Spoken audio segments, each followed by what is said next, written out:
Story impacting nearly every woman in our state, and there could soon be fewer options for women who need to end a pregnancy, regardless of the reason. Right now, we're awaiting a ruling by a federal judge that could restrict access to abortion pills. That would be another blow for abortion rights advocates right here in our state. Last year, Georgia's so-called heartbeat law took effect. Right now, it bans doctors from performing abortions after a fetal heartbeat is detected. That's usually around 6 weeks. In 2021, before Georgia's new law took effect, nearly 35,000 abortions were reportedly performed on residents.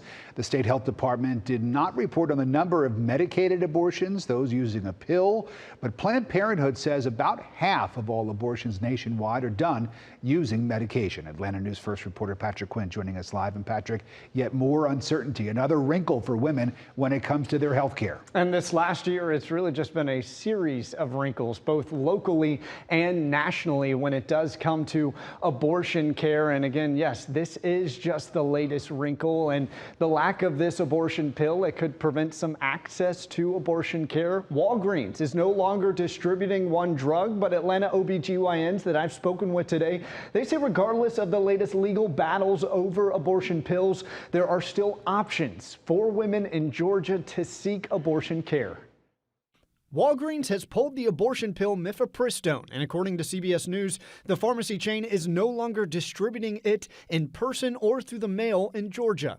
This comes after attorney generals across the country, including Georgia's AG Chris Carr, wrote this letter to both Walgreens and CVS pharmacy leadership, urging them to interpret federal law that abortion pills cannot be mailed. The Biden administration refutes this.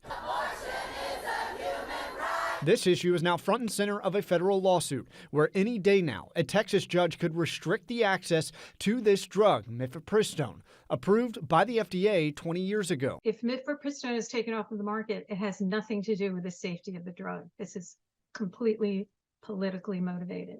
Atlanta OBGYN Dr. Mimi Zeman told me even if the drug is pulled, women in Georgia will still have options for abortion care using medications. If they take mifepristone off the market, again, abortion will still be available and medication abortion will still be available. It will be available using different regimens that are slightly less effective, that cause more side effects, and will therefore harm women more. Dr. Zeman said the legal battles sow doubt into what options and rights women have when it comes to seeking abortion care. It's really handcuffed healthcare. It's caused whiplash in women and doctors.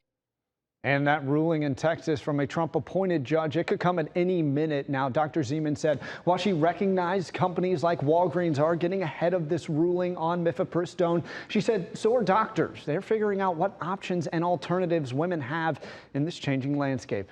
Rick, Tracy.